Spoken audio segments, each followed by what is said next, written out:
some other messages were messages about male centrality, males being in charge, and homophobia, although we didn't have those words, any of those words then. But, you know, my mother was very important to me. My older sister, who I followed around, wanted to do everything she did when I was, say, 4 to 6 to 7. My teachers were all female just about in elementary school. So women were important. The woman who helped raise us was very important. But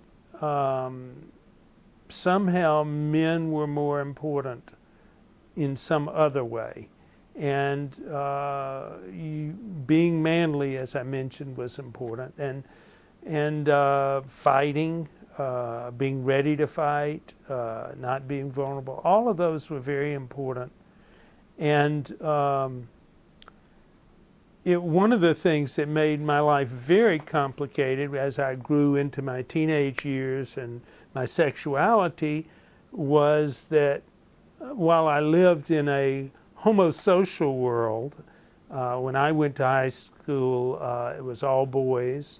And I went to groups like fraternities and Boy Scouts and so forth.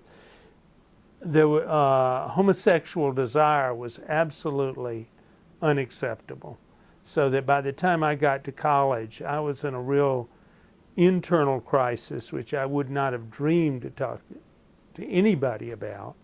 But I can remember, I've told this story in workshops, that walking back from the fraternity house to my dorm and seeing the first star, and my mother had taught me how to wish on the first star, and I would wish, God, make me not a homosexual, because I could not imagine a life. There was no such thing. There were no role models, and it was just anathema. You know, cocksucker was a common and terrible epithet. So it created a real dilemma for me. That's another piece, I'd say. So that kind of leads into consequences. I mean, the messages. Yeah, the consequences for me was, I mean, being a sensitive person, being a person who was, for a long time, I for a period in my 20s and 30s, I defined myself as bisexual, though I didn't tell just anybody that. I later decided that I'm gay, come to feel more comfortable with that. But I got married, you know, so I inflicted pain on myself and women I was involved with, who I dated, because it wasn't really a good fit. And, you know, just had to live with feeling I had a secret life, that a part of me had no place in the world, scared all the time. It was really a bummer for me and for the people I was involved with, I think. And that was a very long time getting that resolved. Also, the habits of being in charge and dominance, I think, made people who I was in relationship with suffer. Where was it that you got those messages about being in charge? Partly from watching my father, who felt like that was the way for him. He had been raised mostly without a father. His parents divorced, and he felt like he had to take charge and make things happen. And it had a lot of anxiety about that. And he impressed it on me that I was to do that. And so while I rebelled in some ways, in a lot of ways I tried to do it also. And I think it made anxiety for me and made it unpleasant for people to be around me to some degree. So that's been one that I'm still struggling with, I would say. Can you think of an example of a time where dominance made it uncomfortable?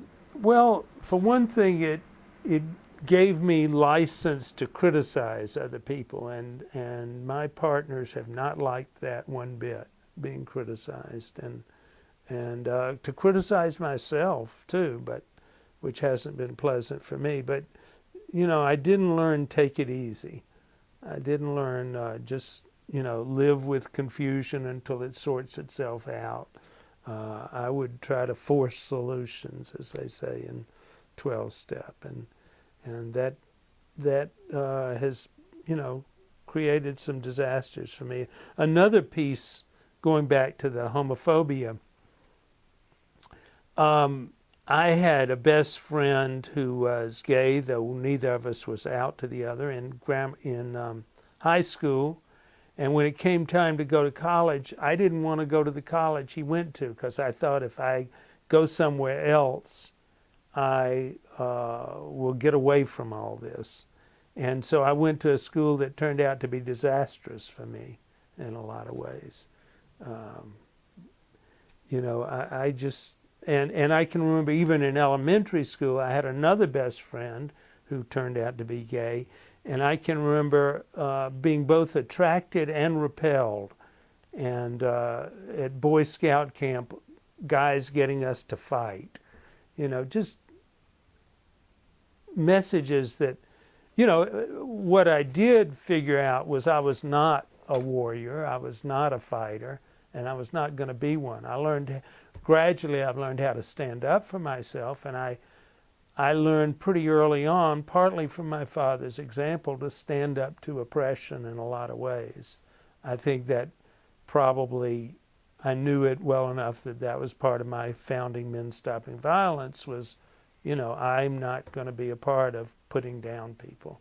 I learned that both from my parents who were active in social justice and my older sister who did that too and who was standing up to sex roles stereotypes from early on.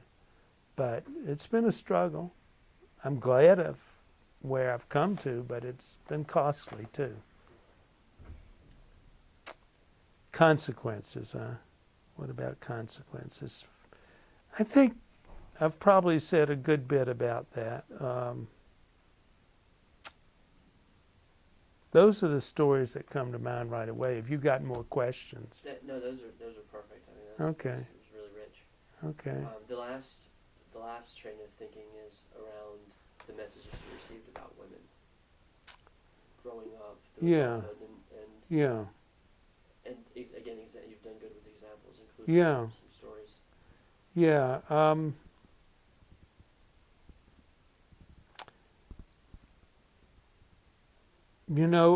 I think one of the things that I didn't mention, I've mentioned some, is about service work. And in the world I grew up in, men went to the office, white men, and women kept the home. And even at the office, my father had a secretary. And so I think it has been hurtful to me and the women in my life and the men in my life that I didn't learn how to cook very well. I have had to learn that, and I'm still not as good as I wish I was. I didn't learn that it was my place to do the maintenance work of keeping a home, of keeping an office. I didn't learn to do the bookkeeping, and that's made it hard for me in doing an independent practice, that I've had to learn how to do that. So I have had sort of those habits of power, I would say, of privilege, that have made it not so pleasant for others to be around me sometimes, that I've had to really work to retrain myself around. That's partly class and partly, but of course, male, in the world I grew up in, male was a class above female, along with white above black and others, and rich above poor, or middle class above working poor and all of that. Those were about who got to make choices and who had to do what, who felt valuable and who didn't. Okay? Thank you.